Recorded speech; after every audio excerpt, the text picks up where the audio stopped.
नमस्कार, आप हैं IBN 7 के साथ। सुबह के 7 बजे आइए शुरुआत करते हैं ताबड़तोड़ खबरों का सिलसिला सुपर फास्ट न्यूज। यूपी के कासगंज में महज 200 रुपयों के लिए जीआरपी पर एक राष्ट्रीय खिलाड़ी को ट्रेन से फेंकने का आरोप लगा है। खिलाड़ी की मौत हो गई है। उसकी गलती बस इतनी सी थी कि वो महिला कोच में बैठ गया था। मथुरा के लक्ष्मी नगर इलाके का रहने वाला होशियार सिंह तलवारबाजी का राष्ट्रीय खिलाड़ी था। वो अपने बेटे का मुंडन करवाकर ट्रेन से घर लौट रहा था। उसकी पत्नी और माँ महिला कोच में सफर कर रहे थे। अचानक उसकी पत्नी की तबीयत खराब हो गई तो वो महिला कोच में चला गया। वहाँ मौजूद सिपाहियों ने उससे 200 रुपए की मांग की। आरोप है कि नहीं देने पर उसे ट्रेन से बाहर फेंक दिया गया। होशियार सिंह ने 2005 में तलवारबाजी में कांस्य पदक जीता था। पुलिस ने अब इस मामले में आरोपी पुलिस वालों के खिलाफ गैर इरादतन हत्या का केस दर्ज कर जांच शुरू कर दी है। मुंबई बम धमाकों के दोषी याकूब मेमन को 30 जुलाई को फांसी दी जाएगी। फांसी का काउंटडाउन शुरू हो गया है। इस बीच MIM के अध्यक्ष असदुद्दीन ओवैसी ने सरकार पर आरोप लगाया है कि वह धर्म को आधार बनाकर फांसी दे रही है। ओवैसी ने गुरुवार को कहा कि याकूब मेमन को फांसी देना सही है, लेकिन मजहब को आधार बनाकर फांसी देना गलत है। ओवैसी ने सवाल उठाया कि मुंबई दंगे में शामिल लोगों को फांसी क्यों नहीं दी गई? राजीव गांधी के हत्यारों को क्यों फांसी नहीं दी जा रही? बेअंत सिंह के हत्यारों को क्यों नहीं फांसी दी गई? आपको बता दें कि मुंबई धमाके में 257 लोगों की मौत हुई थी, जबकि मुंबई दंगों में करीब 900 लोग मारे गए थे। 1993 में मुंबई बम धमाकों के दोषी याकूब मेमन ने क्यूरेटिव पिटीशन खारिज होने के बाद गुरुवार को एक बार फिर सुप्रीम कोर्ट का दरवाजा खटखटाया है। इस बार याकूब ने अपनी पिटीशन में कहा कि उसे फांसी नहीं दी जा सकती क्योंकि टाडा कोर्ट का डेथ वारंट गैर कानूनी है। याकूब मेमन की ओर से दलील दी गई कि डेथ वारंट जारी करते हुए सही प्रोसेस अपनाई नहीं गई थी। मेमन के वकील के मुताबिक क्यूरेटिव पिटीशन पर फैसले से पहले ही डेथ वारंट जारी कर दिया गया था। आपको बता दें कि क्यूरेटिव पिटीशन खारिज होने के बाद याकूब मेमन ने महाराष्ट्र के गवर्नर से दया की गुहार लगाई है। सीडी कांड सामने आने के बाद अपने पहले इंटरव्यू में उत्तराखंड के CM हरीश रावत ने बीजेपी पर स्कैम वर्सेज स्कैम की राजनीति करने का आरोप लगाया है। रावत ने ETV न्यूज नेटवर्क के हेड जगदीश चंद्रा से एक्सक्लूसिव बातचीत की। बीजेपी पर निशाना साधते हुए हरीश रावत ने कहा कि बीजेपी सीडी प्रकरण का गलत इस्तेमाल कर रही है। उन्होंने कहा कि बीजेपी दिल्ली से लेकर राज्यों तक में बुरी तरह फंसी हुई है। रावत ने कहा कि वो सीडी मामले की पूरी जांच के बगैर किसी के खिलाफ कार्रवाई नहीं करेंगे। बीजेपी ने भ्रष्टाचार के मुद्दे पर कांग्रेस पर हमला तेज कर दिया है। बुधवार को हरीश रावत के बाद गुरुवार को बीजेपी ने हिमाचल प्रदेश के मुख्यमंत्री वीरभद्र सिंह पर भ्रष्टाचार का आरोप लगाया। रविशंकर प्रसाद ने प्रेस कॉन्फ्रेंस में कहा कि वीरभद्र सिंह ने 10 साल से ब्लैक लिस्टेड एक खास कंपनी को कारोबार में रियायत दी। यही नहीं, रद्द प्रोजेक्ट को मंजूरी दिलवाने के लिए वीरभद्र को घूस दी गई। उन्होंने आरोप लगाया कि जिस कंपनी को फायदा पहुंचाया गया उसमें CM का परिवार भी हिस्सेदार है। इन आरोपों पर वीरभद्र सिंह ने कहा है कि बीजेपी उन पर पिछले 2 साल से ये आरोप लगा रही है, लेकिन CBI उन्हें क्लीन चिट दे चुकी है। ललित गेट कांड पर संसद में कांग्रेस और विपक्ष सुषमा स्वराज के इस्तीफे पर अड़ा है। वहीं गुरुवार को विदेश मंत्री सुषमा स्वराज ने ललित मोदी को पासपोर्ट दिए जाने पर राज्यसभा को अपना जवाब दिया। उन्होंने कहा कि IPL के पूर्व कमिश्नर ललित मोदी समेत 4 लोगों को पासपोर्ट जारी करने के अदालत के फैसले के खिलाफ केंद्र सरकार ने अपील नहीं की है। राज्यसभा को भेजे अपने लिखित जवाब में उन्होंने कहा कि ललित मोदी, जिनके खिलाफ FEMA के तहत ED ने मामला दर्ज किया था, उनके रद्द किए गए पासपोर्ट को दिल्ली हाईकोर्ट के निर्देश पर अगस्त 2014 में फिर से बहाल कर दिया गया था। सुषमा के मुताबिक हाईकोर्ट के आदेश के खिलाफ सुप्रीम कोर्ट में अपील करने पर विदेश मंत्रालय का CPV विभाग फैसला करता है और इसके लिए वो जांच एजेंसी और कानून मंत्रालय से सलाह लेता है। प्रधानमंत्री नरेंद्र मोदी ने संसद में टकराव रोकने की पहल की है। ललित गेट, विदेश मंत्री सुषमा स्वराज के इस्तीफे की मांग और व्यापम घोटाले को लेकर जारी हंगामे के बीच PM मोदी राज्यसभा में विपक्ष के कई नेताओं से मिले। ये मुलाकात सदन के अंदर हुई। प्रधानमंत्री ने पूर्व PM मनमोहन सिंह, गुलाम नबी आजाद, जयराम रमेश, आनंद शर्मा समेत कांग्रेस के 6 नेताओं से मुलाकात की। PM मोदी ने इन नेताओं की बेंच तक जाकर उनसे बात की। कांग्रेस उपाध्यक्ष राहुल गांधी ने PM मोदी पर हमला बोलते हुए कहा है कि प्रधानमंत्री हवा में बात करते हैं और जो मन में आता है कह देते हैं। संसद में भारी हंगामे और फिर कार्रवाई स्थगित होने के बाद गुरुवार को मीडिया से बात करते हुए उन्होंने ये कहा। राहुल गांधी ने प्रधानमंत्री को बातों में वजन लाने की नसीहत दी और बिना इस्तीफे के चर्चा न होने की बात दोहराई। ललित गेट और व्यापम पर राहुल ने कहा कि प्रधानमंत्री ने कहा था कि न खाऊंगा न खाने दूंगा, लेकिन अब धीरे धीरे उनकी विश्वसनीयता खत्म हो रही है। राहुल ने कहा कि PM को जनता को ये बताना चाहिए कि वो इन मुद्दों पर क्या सोचते हैं। संसद में जारी हंगामे के बीच कांग्रेस अध्यक्ष सोनिया गांधी ने सरकार पर बड़ा आरोप लगाया है। उन्होंने कहा है कि संसद में विपक्ष की आवाज को दबाया जा रहा है। सोनिया गांधी ने आरोप लगाया कि जानबूझकर विपक्ष की आवाज को जनता तक नहीं पहुंचाया जा रहा है। वहीं राहुल गांधी ने कहा कि ये सरकार के काम करने का मोदी स्टाइल है, जो विपक्ष को दबाने का काम करते हैं। आरोपों पर स्पीकर सुमित्रा महाजन ने कहा है कि अगर नियम बने हैं तो उनका पालन होना चाहिए। इस बात में कोई तुक नहीं कि किसी पार्टी ने पहले हंगामा किया था, इसलिए अब हम हंगामा करेंगे। कांग्रेस अध्यक्ष सोनिया गांधी के दामाद रॉबर्ट वाड्रा की मुश्किल बढ़ सकती है। बीजेपी ने उनके खिलाफ गुरुवार को लोकसभा में विशेषाधिकार हनन का नोटिस दिया है, जिसे स्पीकर सुमित्रा महाजन ने विशेषाधिकार समिति के पास भेज दिया है। राजस्थान से बीजेपी सांसद अर्जुन राम मेघवाल ने वाड्रा के फेसबुक पोस्ट का मुद्दा उठाते हुए कहा कि वाड्रा की टिप्पणी से संसद का अपमान हुआ है। बता दें कि रॉबर्ट वाड्रा ने 2 दिन पहले सांसदों के खिलाफ फेसबुक पर टिप्पणी करते हुए लिखा था कि संसद शुरू होते ही मुद्दे भटकाने की नेताओं की पॉलिटिक्स शुरू हो जाती है। ये देखकर दुख होता है कि भारत का नेतृत्व ऐसे नेता कर रहे हैं। संसद के मानसून सत्र का तीसरा दिन भी हंगामे की भेंट चढ़ गया। लोकसभा और राज्यसभा में कोई काम नहीं हो सका। गुरुवार को भी विपक्ष इस मांग पर अड़ा रहा कि पहले सुषमा स्वराज का इस्तीफा होना चाहिए, इसके बाद ही ललित गेट मुद्दे पर चर्चा होगी। जबकि सरकार का कहना है कि वह चर्चा को तैयार है, लेकिन किसी का इस्तीफा नहीं होगा। सुबह विपक्ष के हंगामे के मद्देनजर दोनों सदनों को पहले 12 बजे तक के लिए स्थगित करना पड़ा। सदन दोबारा शुरू होने पर कांग्रेस सांसद हाथों में प्ले कार्ड लिए वेल पर पहुंच गए और हमें न्याय चाहिए के नारे लगाने लगे। हंगामे के बाद दोनों सदनों को शुक्रवार तक के लिए स्थगित कर दिया गया। 3 दिनों से सरकार को संसद में घेर रही कांग्रेस को गुरुवार को बड़ा झटका लगा है। सरकार के लिए विपक्षी दलों को एकजुट करने और आगे की रणनीति तय करने के लिए बुलाई गई बैठक में समाजवादी पार्टी और बहुजन समाज पार्टी के सांसद नहीं पहुंचे। वहीं आम आदमी पार्टी और यूपीए में कांग्रेस के साथ रही शरद पवार की एनसीपी के नुमाइंदे भी इस बैठक में नहीं पहुंचे। इसके बाद इस बात के कयास लगाए जा रहे हैं कि आने वाले दिनों में शायद सरकार को कुछ राहत मिल सके। प्रधानमंत्री नरेंद्र मोदी ने कांग्रेस नेता और सांसद शशि थरूर की जमकर तारीफ की है। गुरुवार को पीएम ने संसद भवन में स्पीकर रिसर्च इनिशिएटिव प्रोग्राम के दौरान सभी सांसदों को थरूर की मिसाल दी।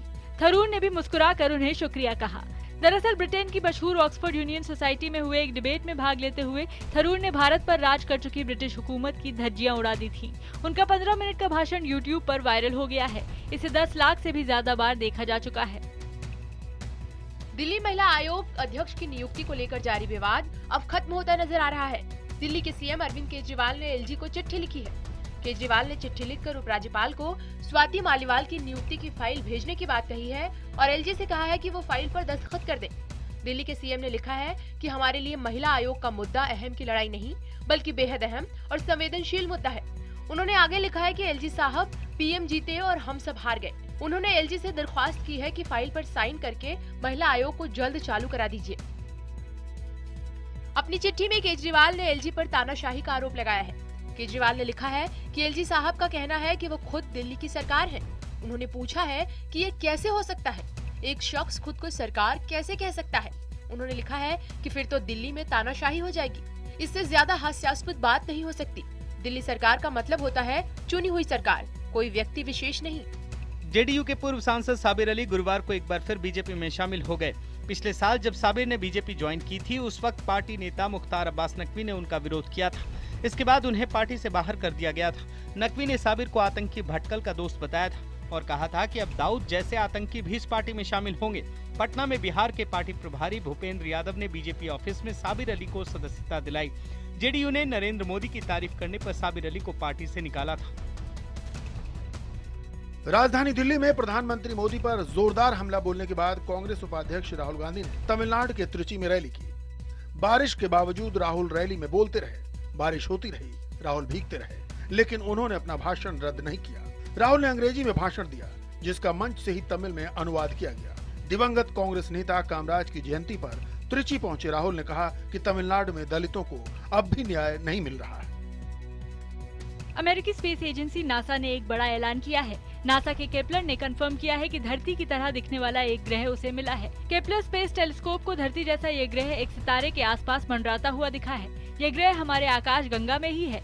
इसका नाम केपलर 186F दिया गया है। बताया गया है कि केपलर 186F हमारी धरती से 500 लाइट ईयर्स की दूरी पर है।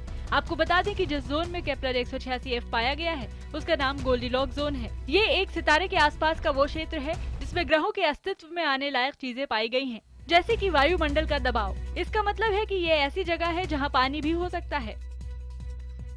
अमृतसर से सांसद रहे नवजोत सिंह सिद्धू की पत्नी नवजोत कौर ने पंजाब के सीएम प्रकाश सिंह बादल के खिलाफ मोर्चा खोल दिया है। नवजोत ने आरोप लगाया है कि वो पिछले 6 महीने से प्रकाश सिंह बादल से मिलने की कोशिश कर रही हैं, लेकिन उन्हें मिलने नहीं दिया गया। नवजोत ने आरोप लगाया है कि उनके विधानसभा क्षेत्र अमृतसर दक्षिण के लिए 10 करोड़ रुपए सैंक्शन किए गए, लेकिन आज तक उन्हें एक भी पैसा नहीं दिया गया। नवजोत ने चेतावनी दी है, अगर 15 अगस्त तक ये पैसा जारी नहीं हुआ तो वो धरने पर बैठ जाएंगी। इसके अलावा उन्होंने आरोप लगाया कि जैसा उनके पति के साथ किया गया वैसा ही उनके साथ भी किया जा रहा है। हिमाचल के सीएम वीरभद्र सिंह ने पूर्व सीएम प्रेम कुमार धूमल और योग गुरु रामदेव के बीच लैंड डील को लेकर विजिलेंस जांच के आदेश दे दिए हैं। वीरभद्र सिंह ने विजिलेंस ब्यूरो को धूमल के खिलाफ जमीन सौदों की जांच करने और एफआईआर दर्ज करने का आदेश दिया है। सीएम ने आरोप लगाया है कि पतंजलि योगपीठ ट्रस्ट को हिमाचल में जमीन के ट्रांसफर के लिए मंजूरी नहीं मिली थी, साथ ही पतंजलि को कम रेट में जमीन दे दी गई। यौन शोषण के आरोप में फंसे आर.के. पचौरी को टेरी यानी the energy and resources institute के डायरेक्टर जनरल पद से हटा दिया गया है। पचौरी को हटाने का फैसला टेरी की गवर्निंग काउंसिल ने लिया है। टेरी में आर.के. पचौरी की जगह अब अजय माथुर डायरेक्टर जनरल होंगे। पचौरी पर महिला रिसर्च एनालिस्ट ने इस साल फरवरी में यौन उत्पीड़न का आरोप लगाया था। उनके खिलाफ यौन उत्पीड़न का केस दर्ज भी करवाया गया था। इसके बाद उन पर लंबे वक्त तक टेरी के दफ्तर में जाने पर रोक लगी थी। एनएसए स्तर की बातचीत से पहले पाकिस्तान ने एक बार फिर अपना असली चेहरा दिखाते हुए भारत पर आरोप लगाया है कि वो पेशावर हमले में शामिल था। पाकिस्तान ने कहा कि राष्ट्रीय सुरक्षा सलाहकार स्तर की बातचीत में पाकिस्तान भारत की आतंकी गतिविधियों से जुड़ा एक डॉसियर भी सौंपेगा। सूत्रों की माने तो इस बातचीत में पाकिस्तान पेशावर, बलूचिस्तान, फाटा और अफगानिस्तान में भारत की भूमिका को भी कटघरे में खड़ा करेगा। पाकिस्तान का कहना है कि रूस के उफा शहर में उसने ही एनएसए स्तर की बातचीत का प्रस्ताव रखा था। हिमाचल के कुल्लू की सरमारी में बस पार्वती नदी में जा गिरी। बस में 52 यात्री सवार थे, जिनमें से 7 लोगों के शव निकाल लिए गए हैं। नदी में बस के डूबे होने से राहत और बचाव के काम में काफी दिक्कत आ रही है। फायर ब्रिगेड और पुलिस के जवान राहत के काम में लगे हैं। इस हादसे में 23 लोग जख्मी हो गए हैं, जिनमें से 4 को इलाज के लिए पीजीआई चंडीगढ़ भेजा गया है। बाकियों का स्थानीय अस्पताल में इलाज चल रहा है।